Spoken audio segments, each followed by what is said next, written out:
있는데요. 무슨 뭐 막 재원이 있는 것도 아니고 그래서 되게 소소하게 하고 있습니다. 네. 요즘은 이웃 간에 이렇게 관심도 없고 사람들과의 소통도 단절된 시대인데 오늘 이곳을 방문해 보니까 이웃 간의 정을 느낄 수 있었고 또 소중한 공간과 좋은 추억들이 함께하는 그런 곳이 아니었나 생각이 듭니다. 아무쪼록 사람들의 인정을 많이 느낄 수 있는 이곳에서 오래오래 좋은 추억들 많이 간직하셨으면 좋겠습니다.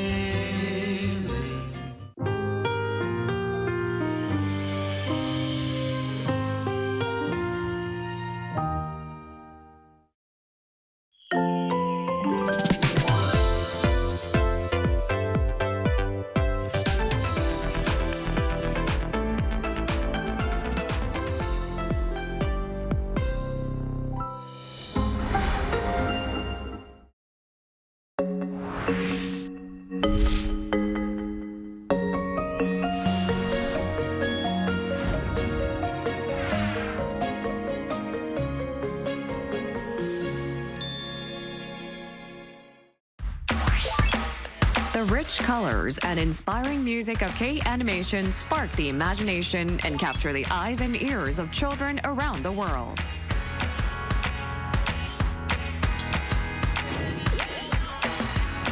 Non-violent Korean animation that focuses on good influence.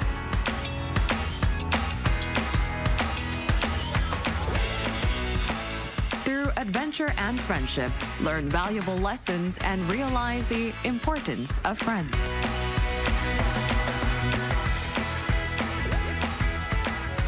Covering topics such as family, friends, and courage, they help children learn how to interact with the world. Embark on imaginative adventures with new friends and dream together. K-Animation's special stories will warm your heart.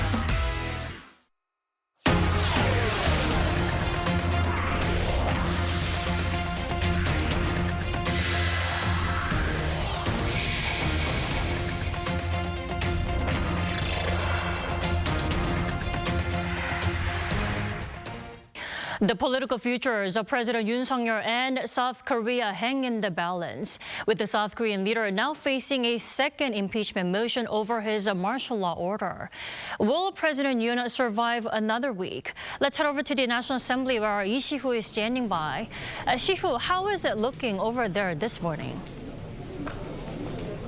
Right, Tommy. It's been a quiet morning so far, but we're now starting to feel the air of tension ramp up at this place as we near the hour for the second scheduled vote on the motion to impeach President Yoon at 4 o'clock this afternoon. Now, the security is heavy here today, stronger than last week, with no outside personnel allowed to enter the premises. But as you see behind me, those who are allowed here today, the lawmakers, their aides, the reporters, and the employees of the National Assembly are beginning to arrive at this place, at this main hall of the parliament, to stand close by to witness what could be a landmark event in South Korea's parliamentary history.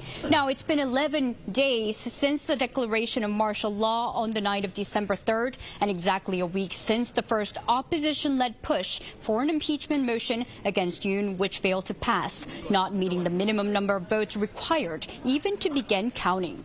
This time, the opposition took more time to strengthen the reasonings for impeachment, as stated in the motion, mainly the president's violation of his duty to safeguard the Constitution, now with more allegations added based on the questionings and investigations that plagues this week. The impeachment motion requires at least 200 approvals from the total 300 lawmakers. The key question today is, will there be enough participation and approvals from the ruling party members for the motion to pass? Right, Si-hu, that is the key question that I have to ask you. Does the approval seem likely tonight? And where do the rival parties currently stand? Right, Tammy. So as with the last week, the main opposition Democratic Party, along with the other minor parties, they all are in push for the impeachment. But as with the last week, the 192 members of the opposition needs extra support from at least 8 ruling People Power Party lawmakers. Now, the PPP as a whole decided last week, as a consensus of the party, to opt out of voting, and just 3 members of the PPP actually deviated from the consensus to participate in the vote. But throughout this last week, more ruling party members have spoken openly of their will to actually go out and vote for impeachment. The number stands at least 7 as of this morning. This is just 1 short of the 8 needed from the PPP for the motion to pass. That is, assuming full support from the opposition.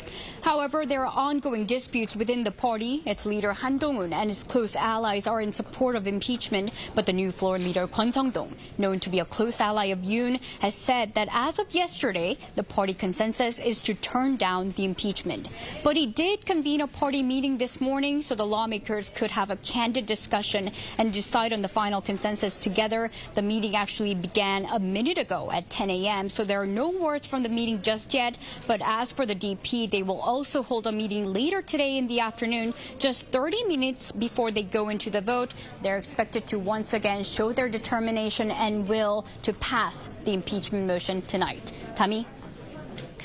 Thank you, Shihu. That was our Lee Shihu live from the National Assembly. And now, how does the voting procedure work at the parliament here in South Korea? Our Choi Soo-hyung explains. On Thursday, all lawmakers from the 6 opposition parties again jointly submitted an impeachment motion against President Yoon to the National Assembly. According to the National Assembly Act, a vote on the motion must take place between 24 and 72 hours after being reported to the plenary session. The opposition has scheduled the vote for Saturday at 4 p.m. For the impeachment motion to pass, at least 2/3 of the 300 lawmakers must approve it. Currently, there are 199 lawmakers, including 7 from the ruling People Power Party, who support the motion to impeach the president. This means at least 1 more vote is needed from the ruling People Power Party for the motion to pass. 192 lawmakers from the opposition bloc are also still in favor of the motion, despite Cho Guk, the leader of the Cho Guk Innovation Party, losing his seat after he was sentenced to jail for academic bribery and fraud. He was succeeded by Baek Sun-hee, who is also in favor of impeachment. If the National Assembly approves the motion, the final decision on impeachment will then be determined by the Constitutional Court. Choi Soo-hyung, Arirang News. So we are less than 6 hours away from the impeachment vote. We now go over to the Yongsan Presidential Office, and our Oh Soo-young is standing by there. Soo-young, the last time we heard from President Yoon himself was on Thursday, where he gave an almost half-hour televised address. Just briefly, let's go over the highlights of the speech and what this indicates about his position. Sure, Tammy. So in his 29-minute speech on Thursday, President Yoon claimed that he had imposed martial law as an act of governance. And he said it was a move to protect South Korea's democracy from what he's always been calling anti-state forces, criminal groups, as well as risks to national security, such as North Korea and Chinese spies.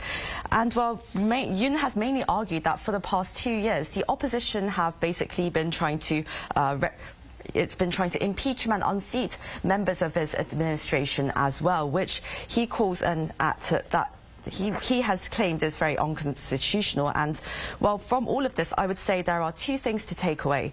First, he sounded very defensive. He was clearly trying to explain and justify his decision to impose martial law by first describing how the opposition party is trying to sabotage his administration and its policies, and second, to emphasize he had no intentions of disrupting the constitutional order.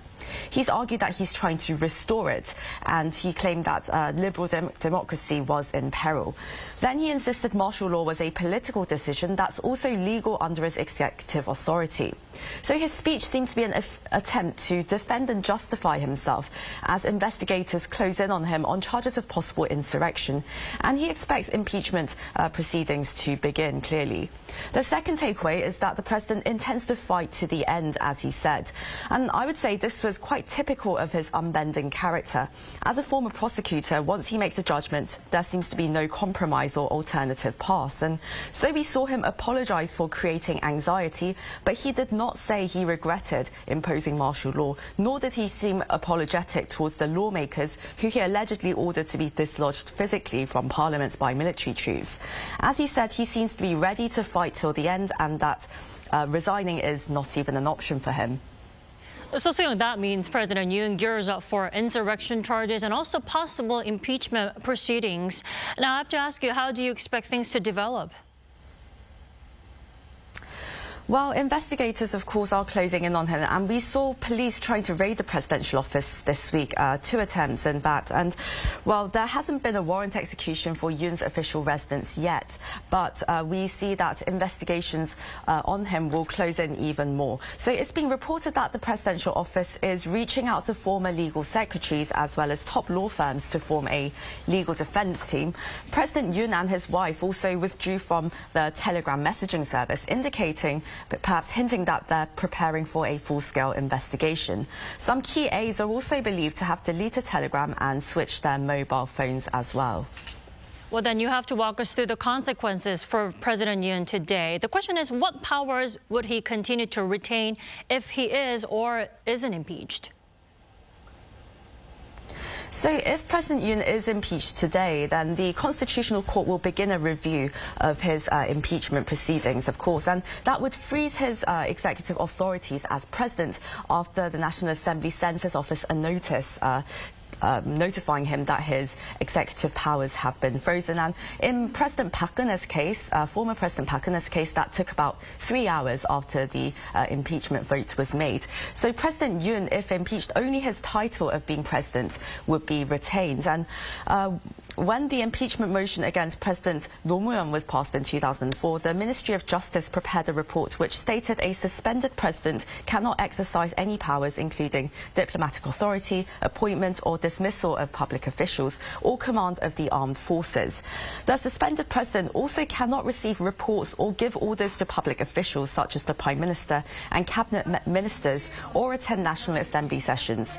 However, the president is entitled to protocol privileges, such as residing in the presidential residence, using official vehicles and aircraft, as well as receiving security services. His office would also continue to function quite normally, with senior secretaries proceeding to answer to him as usual. However, if he's not impeached, he would retain his title, but it's highly likely that he would still lose his credibility and ability to govern effectively due to low public and political support. And as investigations into his possible insurrections will continue, it could lead to his arrest. And if he's arrested, the question would be whether he's considered to be in a state of an accident, which would deem him temporarily unable to perform his duties. The other option would be whether this creates a vacancy. So if his arrest is deemed an accident, in line with the Article 71 of the South Korean Constitution, the Prime Minister would take over as interim leader. But if it's considered a vacancy, in line with Article 68, an election must be called within 60 days. Right, of course, we are talking about the worst case scenarios for our President Yoon. Soo-young, thank you so much for the report today. We appreciate it as always. Now, in the meantime, South Korea's 2 highest-ranking police officials are now in custody. That is a historic first for the nation. On top of that, the chief of the Capital Defense Command has also been arrested. Our Kim Jung-suk reports. South Korea's top 2 police officials were detained on Friday night in an unprecedented blow to the nation's law enforcement leadership. National Police Agency Commissioner General Cho Ji-ho and Seoul Metropolitan Police Chief Kim Bong-sik face charges linked to the December 3rd martial law crisis, with the Seoul Central District Court citing evidence tampering risks. Police revealed the 2 attended a secret meeting at a presidential safe house hours before the martial law declaration, where they allegedly received a control entities document from President Yoon Suk-yeol. Both say the document was destroyed or is no longer in their possession. They did not mention the meeting during the initial investigation, but later mentioned it during questioning. Authorities also accused them of blocking lawmakers from entering the National Assembly to prevent the vote to revoke martial law. Meanwhile, prosecutors arrested Capitol Defense Command Commander Lee Jin-woo over the deployment of troops to the National Assembly during the crisis. Lee testified about a phone call from President Yoon during an interview with DP lawmaker Kim Byung-ju on his YouTube channel. Did you receive any orders or phone calls from President Yoon Song-yeol during the operation? There was one instance. He called and asked the same thing. What is the situation there? I responded, it's very chaotic and our personnel can't even get in. He listened quietly and said, all right, before hanging up. He further claimed that the first group of troops deployed to the National Assembly carried firearms as part of their standard equipment, but the second team only carried blank ammunition to help de-escalate tensions. However, despite these assertions, images showing soldiers carrying ammunition boxes have fueled public outrage and intensified scrutiny over the military's actions. As the investigation continues, high-ranking officials have been arrested, and authorities are increasingly focusing on President Yoon, raising serious questions about his involvement in the crisis. Kim Jong-sil, Arirang News. It's the second impeachment vote in the space of a week, and so much has panned out and been discovered during the past 7 days. Let's recap the past week with our Eunji. Welcome, Eunji. Thanks for having me. So, Eunji, let's rewind to last Saturday when the first impeachment vote took place, now only to fail. That's right. There have been overwhelming calls for President Yoon's resignation or impeachment as public outrage grows across the country. But last Saturday, the opposition party's motion to impeach the president failed to get enough votes after most of the ruling party lawmakers boycotted the vote. Most of them left the parliament before the vote, and only 195 votes were cast, below the threshold of 200, or 2/3 of the assembly needed for the vote to be valid. So the impeachment vote was scrapped without ballot counting. Now, as we heard in our previous report, the opposition bloc holds 192 seats, so at least 8 votes were needed from President Yoon's governing party for the impeachment motion to pass. Announcing that a vote on the impeachment motion has not been established, National Assembly Speaker Woo Won-sik said it was very unfortunate that there wasn't even a vote. Take a listen. The entire nation is watching the decision being made here at the National Assembly today. The world is watching. It's very regrettable that there wasn't even a vote on such a major national issue. The main opposition Democratic Party has said it'll not give up and has vowed to revive the impeachment motion every week. So eyes are now on whether the ruling party members will cast their vote today, and if more than 8 ruling party lawmakers will vote in favor of impeaching the president. So President Yoon delivered an apology on the first day, on the day of the first impeachment vote, and then earlier on Thursday he delivered another public address. Now, what was that about? That's right. President Yoon earlier addressed the public and apologized to South Koreans, but this week he made it clear that he has no intention to resign, saying that he will continue to fight the forces that threaten the future of South Korea. He appeared to try to justify his judgment on December 3rd, blaming the opposition party for repeatedly taking unconstitutional measures by abusing its powers.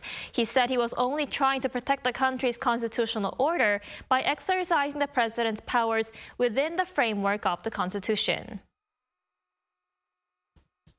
그 목적은 국민들에게 거대 야당의 반국가적 패악을 알려 이를 멈추도록 경고하는 것이었습니다. 그럼으로써 자유민주주의 헌정 질서의 붕괴를 막고 국가 기능을 정상화하고자 하였습니다. 그 길밖에 없다고 판단해서 내린 대통령의 헌법적 결단이자 통치 행위가 어떻게 내란이 될 수 있습니까? 대통령의 비상계엄 선포권 행사는 사명권 행사, 외교권 행사와 같은 사법심사의 대상이 되지 않는 통치 행위입니다.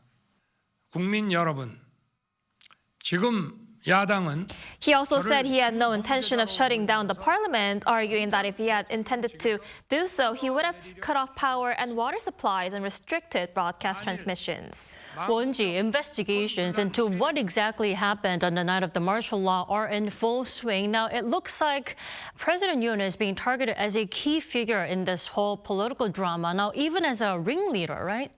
That's right. Investigations into insurrection charges are now closing in on President Yoon as the probes into key officials accused of enforcing martial law are picking up speed. The police investigation team has said it's not only seeking to summon the president for questioning, but is also looking into requesting an arrest warrant as well as a search warrant for Yoon's residence in Central Seoul. During a press briefing by the police special investigation team on Friday, an official said that they're also considering requesting a warrant to seize the president's communication records. This comes after the police tried to raid the presidential office on Wednesday, but failed to get inside the building even with a search warrant after security guards refused to cooperate with the raid. After an hours-long standoff at the gates, the investigators had to leave and were able to receive only a limited number of documents through voluntary submission. Now, experts say that police will carry out a compulsory investigation into the president as they have deemed Yoon as a suspect based on the evidence they've gathered so far in a rare investigation into a sitting president for insurrection charges. President Yoon was placed under a travel ban earlier this week. Meanwhile, former Defense Minister Kim Yong-hyun has been arrested earlier this week after being named as the mastermind behind last week's failed imposition of martial law. Then on Wednesday, Kim was found by guards as he attempted suicide inside a detention center in eastern Seoul. His life is not currently in danger, and prosecutors have been questioning him over his involvement in imposing the martial law on December 3rd. What's even more worrisome is that who will fill the potential presidential vacancy if President Yoon is impeached today or possibly in the future. Next in line is Prime Minister Han Duck-soo, right? You're right. Prime Minister Han Duck-soo is supposed to serve as the country's acting president in the event of the impeachment passing, but Han was at the cabinet meeting just before Yoon's martial law declaration, and he has now been summoned for police questioning along with other cabinet members. Some opposition party lawmakers have accused Han of even being responsible for the martial law imposition. Although members at the cabinet meeting on the night of the martial law have said they were not able to stop Yoon's sudden course of action, criticism is inevitable since they were the last defenders who could have stopped the martial law declaration. So if Han is also impeached and is unable to serve as the acting president, next in line is the finance minister Choi Sang-mok, then the education minister Lee Ju-ho. However, there are concerns that if the prime minister is also suspended from his duties, it could lead to greater instability in the country's state affairs.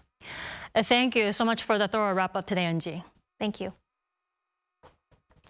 So President Yoon's legal troubles are far from over, with insurrection charges closing in on the South Korean leader. Was his martial law order a pure act of governance or a clear act of insurrection? Let's turn to lawyer Kim Ji-soo. Good morning. Good morning. So let's start with the hot potato here. What President Yoon is arguing is that his order is not subject to judicial review, like the exercise of diplomatic power. Can this argument be justified as he insists? Well, first, President Yoon's argument is very controversial. First of all, governing acts can be exempt from judicial review, and similar claims in history like financial real name reforms or troop deployment to Iraq were upheld as governing acts. However, they are not exempt from judicial review if they violate basic rights or constitutional principles. For example, there are past cases of Park Chung-hee's emergency measures, which is also known as 긴급 조치권, in the 1970s, and it was ruled unconstitutional despite being labeled as governing acts because it was considered it infringed on fundamental rights. So the Constitution strictly regulates martial law and requires specific conditions such as rebellion or war. And while Yoon accused the opposition of paralyzing the parliament and stating functions through repeated impeachment attempts and legislative manipulation, such parliamentary challenges like budget cuts don't quite meet this criteria. So it seems that as a conclusion, Yoon's justification seems more political than legal, and it is unlikely to stand scrutiny given the lack of extreme emergency, which is considered to breach the Constitution. Well, when talking about the night of the martial law order, we have to talk about the martial troop deployment, which is another significant part of his argument that a small number of martial law troops were deployed to maintain the order at the parliament. What he's saying is that it wasn't a riot. What makes such deployment a necessary order? I'm asking if there are any legal guidelines. So first, we need to understand what martial law is capable of. South Korea's constitution allows martial law when regular public forces like police can control the severity of the unrest. And there is also a Article 77 from our constitution stating that the martial law grants the military to take over executive and administration to maintain security. However, at the same time, it also states that the martial law requires either a war-like situation or public unrest beyond public control. So martial law has its strong legal boundaries due to its severity of the impact. And we would like to consider that, was there a war-like situation right now? Deploying troops requires a severe unrest, like at the brink of the war or situation of rebellion. And President Yoon's reasoning, so-called opposition budget actions and political disputes, doesn't meet these thresholds. So in conclusion, it is unarguable to state that military deployment was a last resort, not a tool for resolving political gridlock. So no matter how a small number it was, using military force to interfere with parliament was definitely an abuse of power. Well, I do have to add that testimonies from military officers are that President Yoon ordered them to drag people out from inside the parliament. Now, the testimonies will also make the judgment quite complicated, won't they? Yes, these testimonies add real complexity to the situation here. As mentioned before, even under the guise of maintaining order, the martial law does not allow actions that undermine democratic institutions, and blocking parliament or preventing lawmakers from gathering violates the very principles of civilian control over the military and the constitution. And there was also a past rulings like those on Chun Do-hwan's coup, which clearly stated that disrupting constitutional governance was illegal and punishable. So the Constitutional Court will decide if his actions were constitutional, and they will examine whether the martial law violated democratic principles or disrupted parliament. And if Yoon directly ordered arrests or removals, it could be the definite evidence of insurrection. However, right now, there's only testimonies, so investigators need solid proof like phone records or direct orders to resolve the situation. Right, collecting meaningful evidence will be will play as a crucial factor here. Then let's say the vote is passed tonight, and then the case goes to the Constitutional Court. I hear the Constitutional Court has 180 days to deliberate and rule on Yoon's future. Is that correct? Yes, that is correct. And let's break down the Constitutional Act by one. So under Article 38 of the Constitutional Court Act, the court must issue a ruling within 180 days from the date the case is filed. And this is the maximum period, ensuring cases don't drag on indefinitely. But cases often conclude faster depending on their urgency and complexity. And if key witnesses are absent or evidence gathering becomes complex, the delays can also occur. There is also an Article 52 that allows rescheduling if a party fails to attend hearings.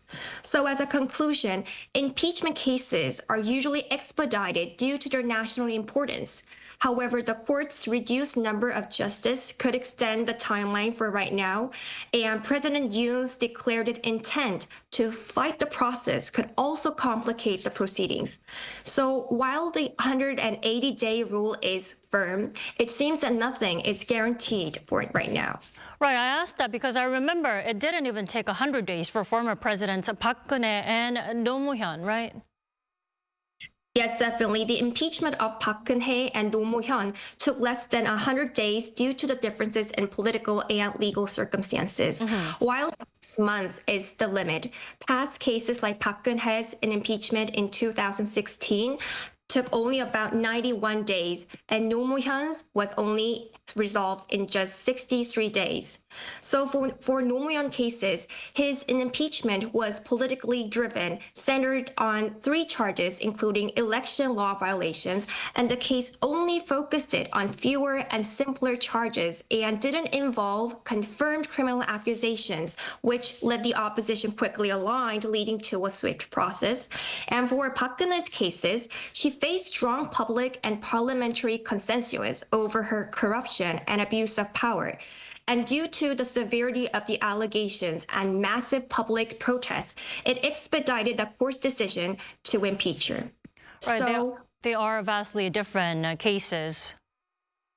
yes, and lastly, for Yoon's cases, on the legal perspective, he's quite mixed.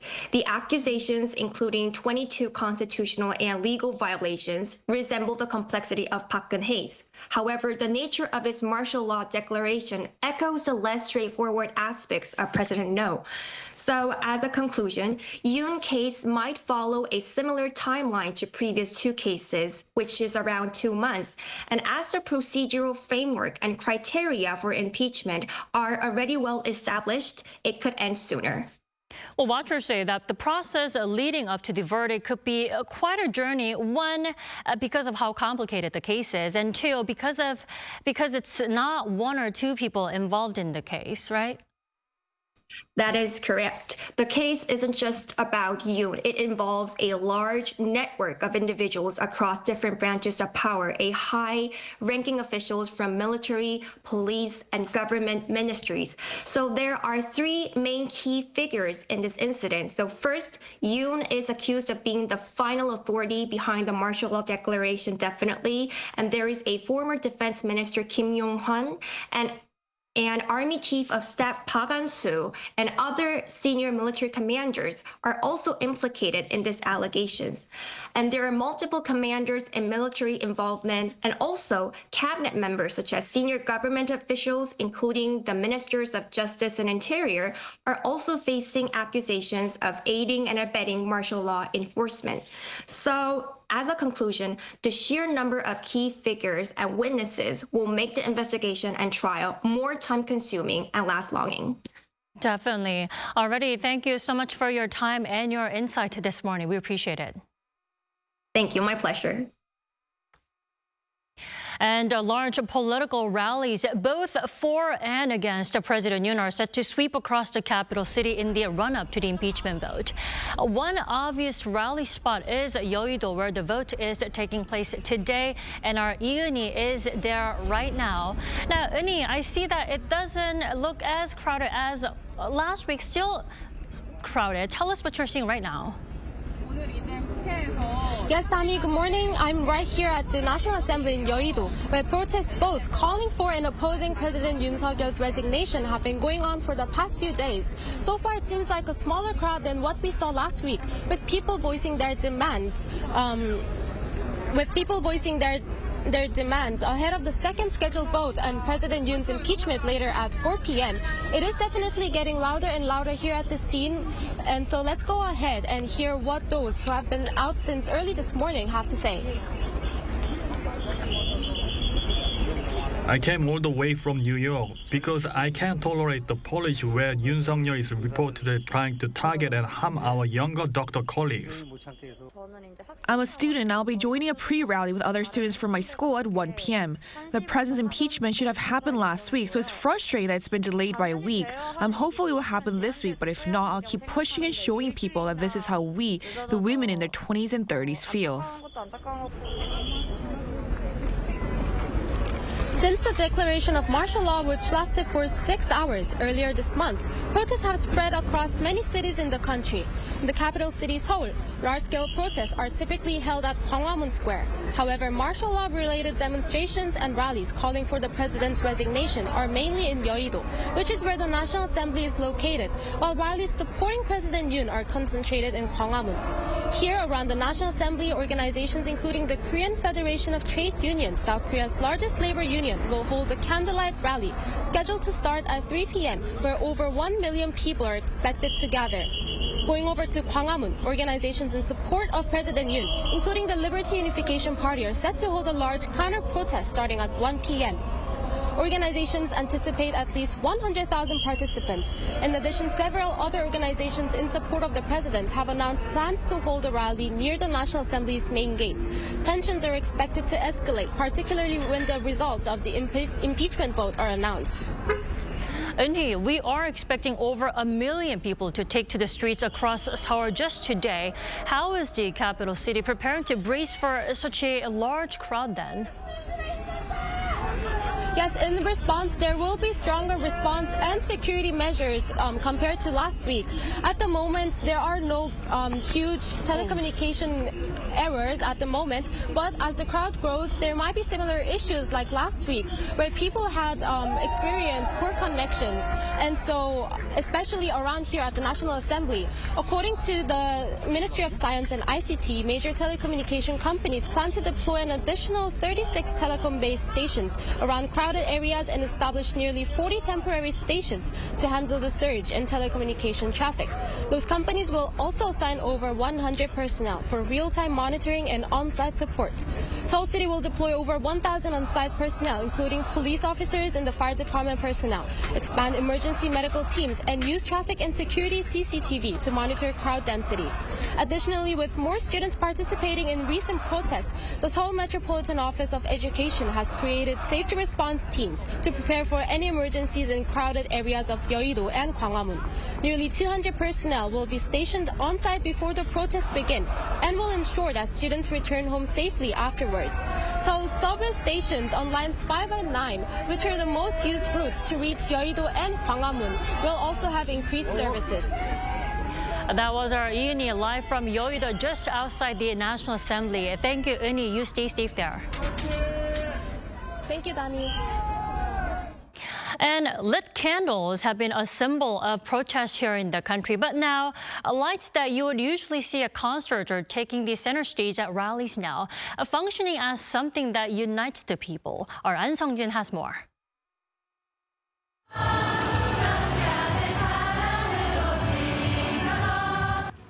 Peaceful yet passionate, festive but serious.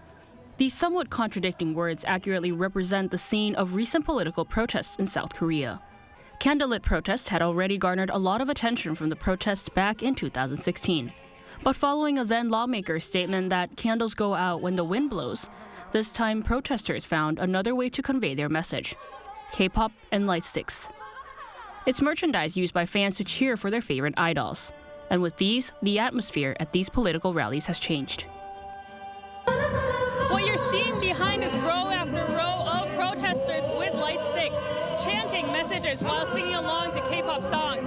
At night, the weather is well below zero, but the heat from these rallies is a powerful symbol that signifies solidarity. A new protest culture has emerged, and it's being embraced by different age groups, but led by those in their 20s and 30s. I felt bad that I didn't come immediately after the martial law declaration because of school, so as soon as it was over, I came straight away. I'm in my 50s and I can really see that protests change a lot over time, which is touching. It's meaningful that a lot of young people have been leading these protests in a very peaceful manner, yet also being very vocal at the same time. One expert says that K-pop helps give people a voice. For these people, light sticks are a very precious item to them. The fact that they bring them out here means that they think of these rallies as a safe space where one can voice themselves while expressing uniqueness. Alongside light sticks and chants, banners with quirky names or slogans were also there to demonstrate that it's ordinary people who are showing signs of support. Last week's news was really shocking, the martial law announcement, and then I'm glad that it's all peaceful so far. No violence and no soldiers on the streets. This non-violent method of protest is only one aspect of democratic citizenship, or a sense of civic consciousness despite the political turmoil. During these rallies, supporters were seen prepaying for meals or drinks at cafes and nearby restaurants. Though protests take place to express political dissent, the scenes of them instead show harmony, unity across generations, and consideration for each other. An Sung-jin, Arirang News. Economic perception has been not so good amid the political risks at home and risk factors beyond the borders. Our Moon Hae-ryun tells us more. The South Korean government has raised concerns over potential economic downturn risks, highlighting a decline in consumer and business confidence. That's according to the latest Economic Green Book, a monthly economic assessment report released by the Finance Ministry on Friday. The first report to be released since the martial law incident last Tuesday states that while inflation remains under control, growing domestic and international uncertainties could further dampen economic sentiment, raising the likelihood of economic risks contributing to an economic slowdown. The report reflects a darker outlook compared to the previous month, with the term gradual economic recovery omitted and replaced with concerns about growing uncertainty. The only official data we have is on industrial activity from October, and there isn't enough preliminary data to make an accurate judgment about the current economic situation. We asked ourselves, what is the most accurate word to describe the current economic situation? We also reviewed past Green Book assessments from similar situations in the past. Although terms like martial law or impeachment crisis were not explicitly mentioned, the government noted that the prolonged political turmoil is likely to cause households to tighten spending and businesses to slow down investment. The report also revealed weak domestic recovery trends, with private consumption up only 0.5% from the previous quarter in the third quarter of the year. Retail sales in October showed a mixed picture, with non-durable goods and semi-durable goods showing a rise in sales, while durable goods saw a significant decline month-on-month. Additionally, October's facility investment and construction figures showed negative growth, signaling persistent challenges in the economy. However, export performance remained stable, with November's exports increasing by 1.4% year-on-year. This marks the 14th consecutive month of positive growth. The government emphasized that despite geopolitical risks, global economic recovery remains intact, but further uncertainties, particularly in trade environments, continue to pose challenges. Moving forward, the government plans to maintain strong international credibility while reinforcing efforts to support economic stability and strengthen industrial competitiveness. During an emergency economic meeting on Friday, finance authorities reported a conference call with 3 major international credit rating agencies to note the strong fundamentals of South Korea's economy. Moon Hae-ryun, Arirang News. And the political chaos is causing safety concerns and maybe ringing alarm bells for foreign visitors to South Korea. Is it safe to travel? Our Lee Soo-jin has this report. From January to October this year, South Korea welcomed almost 14 million foreign tourists, recovering 94% of the visitors seen in the same period of 2019 before the COVID-19 pandemic.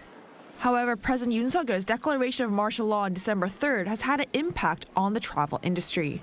An official from a hotel near the National Assembly in Yeouido told a local news agency that on the day after the declaration of martial law, the cancellation rate was 44% higher than the December average. The Four Seasons Hotel as a whole usually has 60 to 70% of its bookings from foreign tourists. After the martial law declaration, the hotel received over 100 inquiries. Although the actual cancellation rate was low, a hotel official said that bookings for December remain uncertain. In response, the South Korean government has acted to minimize the effect on the tourism industry. The Culture Ministry has asked the tourism industry to inform other countries that tourist sites are operating as usual. The Ministry of Foreign Affairs also sent a note to foreign missions in Korea, assuring that daily life remains unchanged and therefore there is no need to adjust travel advisories. We started planning our honeymoon like 8 months ago. 9 months ago. And Korea was always on our wish list. So we decided to go to Korea. We were gonna wait to hear for the big news, and then we're going to the site. But we thought everything is normal, so we decided to come. We just arrived today, and everything seems perfect, and yeah, we're happy. And amazing. Yeah. For those visiting Korea for the second time, their understanding of the protest culture and safety concerns didn't stop them from returning. Well, this is my second time to Korea, and this year I bring along my family, my wife and my kids. Yeah, here we Korea. I feel like home actually. Yeah, I feel excited, and this is one of my dream country that I want to go. I mean, it happened a few days before I was supposed to fly, and I definitely had to keep an eye on the situation. But I wasn't too worried because I've experienced protesting in Korea before, and I know it's a very, very safe place to be. So. While it's uncertain how long the current instability will last, efforts are being made to ensure the safety and well-being of all citizens, residents, and visitors alike who are seeking the same peace and security during their time in South Korea. 이수진, Arirang News. That wraps up our special coverage on the second impeachment motion against the South Korean leader over his martial law order. Do join us later at 2 p.m. Korea time for more updates and development. Thanks for watching.